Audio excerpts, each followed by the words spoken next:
Hey guys, Defensive Prepper here.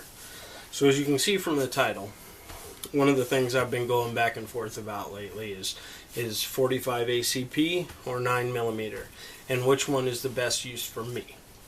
So over the past couple of weeks I've been going through a lot of different ammunitions and looking at a lot of different courses that I could take to improve my kit as far as being an economical use and decreasing the budget.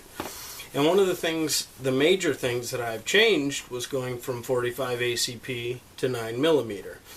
Now, I've carried a 45 ACP for a long time, and I absolutely love 45 ACP.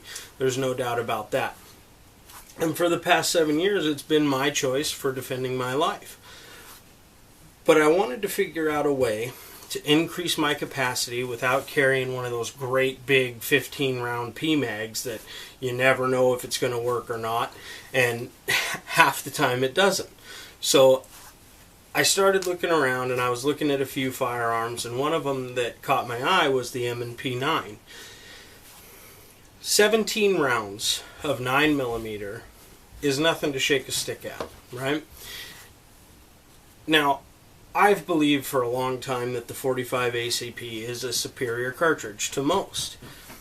And after doing these comparisons and looking at the ballistics, I've found that between 9mm, 45, 40 Smith & Wesson, and 357 SIG, the variant between 357 SIG and 40 is essentially non-existent. And the variant between 45 and those rounds, there's not enough capacity gain there to justify me switching. So in the end, it came down to 9mm and 45 ACP. Now I started looking at the ballistics, and I wanted to use a baseline. I didn't want to go back and forth between ammunition, and I wanted to stay with something inexpensive that I personally would stockpile with. So I chose PMC bronze. Now, clearly you can see this is not a PMC bronze round, but it's a 9mm round for visual aesthetics and comparison. So I hear all the time, oh, you know, the 45 is so much stronger and it's so great and it's got all this knockdown power and it's just a great round. I'd never shoot a 9mm.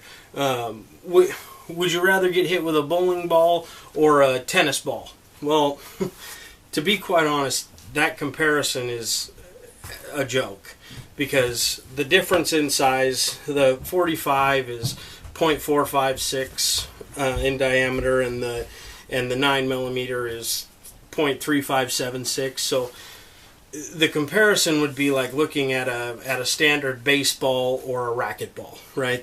There's not that big of a difference. And then you start looking at the ballistics, right? And I didn't take out the chronograph and set it down range and go that whole gambit, but I went out to an independent study and I looked at PMC bronze in the 45 ACP full metal jacket, and I looked at the PMC bronze 9mm full metal jacket. And the information that I found was rather surprising. So the 45 ACP at the muzzle is 830 feet per second and carries with it 352 foot-pounds of muzzle energy. Now, the 9mm at the muzzle is 1150 feet per second and carries with it 344 foot-pounds of energy. So when you hear those numbers, you're talking about a 8 foot-pound difference, and you're gaining almost 10 rounds. The comparison is non-existent to me. Clearly, I would rather carry a 9mm than a 45 ACP.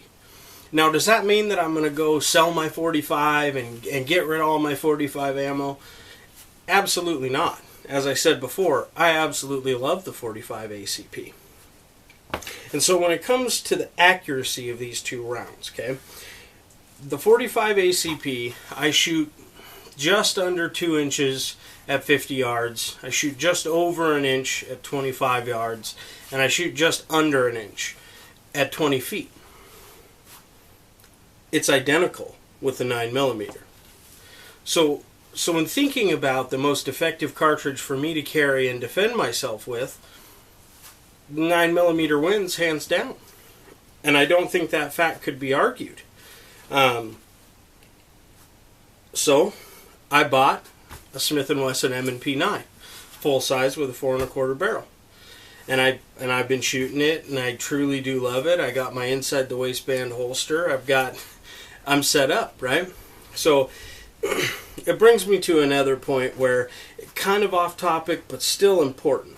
So I was in the gun shop the other day when I was buying my M&P, and I heard a guy saying, "Oh, I've never really shot a pistol before, but I'll take that one." Now, in Washington State, you don't have to have a CPL or a concealed carry class in order to get a concealed pistol license. So this guy had gotten his CPL, had bought the gun, and was walking out of the store, and he stuffed it in his waistband. Now, what a scary action, right?